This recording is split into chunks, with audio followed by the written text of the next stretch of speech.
भवानी तांड्यावर मोफत आरोग्य तपासणी शिबिर संपन्न। मानवाच्या बदलत्या जीवनशैलीमुळे मानवास वेगवेगळ्या आजारांनी ग्रासलेले आहे।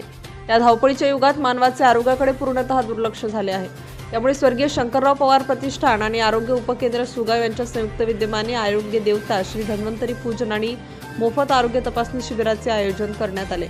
मुखेड तालुक्यातील भवानी तांडा येथे वार शनिवार दिनांक 18 ऑक्टोबर 2025 रोजी धन्वंतरी पूजन आणि मोफत आरोग्य तपासणी या शिबिराचे आयोजन करण्यात आले। या कार्यक्रमाचे अध्यक्ष म्हणून डॉक्टर अशोक कौरवार तर उद्घाटक डॉक्टर आकाश देशमुख तालुका आरोग्य अधिकारी मुखेड हे व्यासपीठावर उपस्थित होते।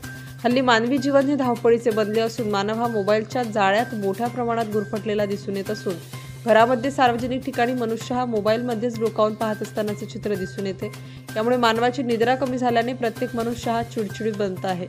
निद्रा पूर्ण न झाल्याने हृदयरोग मेंदूचे विकार यासारखे अनेक आजार मानवात जळत असल्याचे डॉक्टर कौरवार यांनी बोलताना सांगितले। या प्रसंगी डॉक्टर रामराव श्रीरामे बालरोग तज्ञ मुखेड, प्रसिद्ध रेडिओलॉजिस्ट डॉक्टर श्रीहरी बुडगेमवार बारहाडी येथील वैद्यकीय अधिकारी डॉक्टर प्राजक्ता झरीकर, डॉक्टर शिवसाम वडे, डॉक्टर प्रिया खंडागळे स्त्रीरोग तज्ञ, डॉक्टर पांडुरंग श्रीरामे दंतरोग तज्ञ, डॉक्टर किरण चिवडे, डॉक्टर पृथ्वीदास पत्की आदी मान्यवरांची प्रामुख्याने उपस्थिती होती।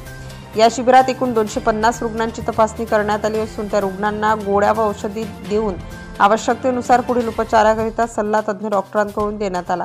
तसेच माजी जिल्हा परिषद सदस्य दशरथ लोहबंदे यांनी स्वर्गीय शंकरराव पवार यांच्या जीवन कार्यावर प्रकाश टाकत समाजासाठी असलेली तळमळ ही आज दुर्मिळ होत चालली आहे। मात्र पवार यांच्या मुलांनी सामाजिक भावना आणि लोकसेवेचा वारसा जपला आहे, त्यामुळे हे पाहून मनाला समाधान वाटते असे उद्गार त्यांनी काढले। या कार्यक्रमाचे सूत्रसंचालन पांडुरंग सूर्यवंशी यांनी केले। नवराष्ट्र माझा, सतीश वाघमारे, नांदेड। नवनवीन घडामोडी जाणून घेण्यासाठी नवराष्ट्र माझा या आपल्या YouTube चॅनलला लाईक, शेअर व सबस्क्राईब करा। धन्यवाद।